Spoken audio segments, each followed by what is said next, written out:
Paces Ferry at Glen Arden in front of the governor's mansion, and they are refusing to move. State Patrol troopers just arrived, tried to get them to clear out. They would not. They just now told the demonstrators that you need to move. This is your last warning.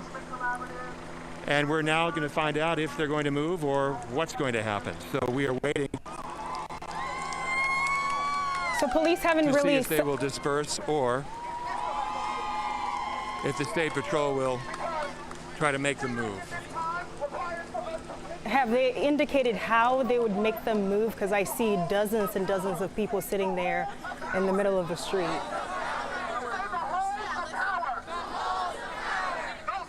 Right, and there's a man with a loudspeaker now leading them and chanting. Maybe the State Patrol is going to let them complete this round of their chanting before maybe giving their final warning to get them to move. And John, I see in the background there, you see some National Guardsmen, and then you see the State Patrol. What have been their roles as you've been sitting there, as you've been covering this? What's been the role of the two different agencies there? Well, the National Guard is here just lining the grounds of the governor's mansion, and the State Patrol is here to try to clear West Paces Ferry. And Atlanta police in riot gear are lining the exterior grounds of the governor's mansion. And so now the protesters continue their chanting. And this man right here with the State Patrol is waiting patiently for them to decide what they're going to do, because he wants them to move. And so other than sitting there in the middle of the street, have they done anything else? I know we hear them chanting and talking, but have they they stayed on the sidewalk for most of the time. They stayed on the sidewalk for most of the time, and then a group of them moved out onto West Paces Ferry, and police let them do that, shut down West Paces Ferry to keep them safe, and there was sort of a standoff, a face-off between Atlanta police in riot gear and the protesters who were standing in West Paces Ferry. And then the protesters started to move to this end of the governor's mansion grounds at this other driveway here, where the State Patrol just now raced up to tell them to move.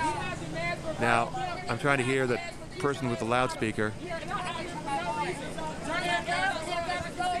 Hands up, she's saying.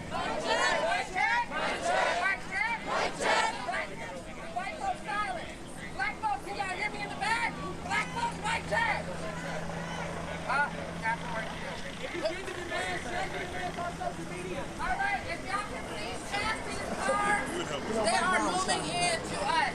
So, Sir, is this going to go on for a while? Who's this? What do you do? Oh, you're media? Okay. Right? So what we need to do is clear this. What's your next step? We need to clear this street. Self-determination of black people. Tonight, right now, what's your next step? Self-determination of each and every person. Are you going to leave as I'm the not State the Patrol leader wants here. you This to? is a leader-full movement. So All the right. self-determination Do you of each anticipate that they're going to individual leave? Y'all ready? We'll see. We'll have to see. All right. What's your name? My name is Jonathan Likes, Black Youth Project 100, LiberationHouse.org. Thank you. Thank you. Sergeant, what's going to happen next? To this side of the street. So that we All right, the crowd is getting instructions from the people with the bullhorns to move off to the side of the street to perhaps avoid a confrontation with the State Patrol and Atlanta police in riot gear. and John, So that seems to be what is going to happen next. we just watched the protesters get up. ahead, Did Faith. you see the State Patrol change position at all, or are they moving forward, or are they standing back? No, the State Patrol is just standing here patiently after telling them they had to move. And now the people with the bullhorns are telling them to move back.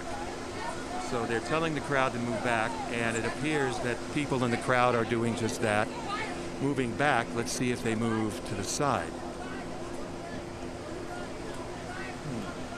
And once they move back, can you give us a sense of where you are in terms of the direction they're moving in right now? Yeah, we're just right in front of the governor's mansion on West Paces and Glen Arden Drive.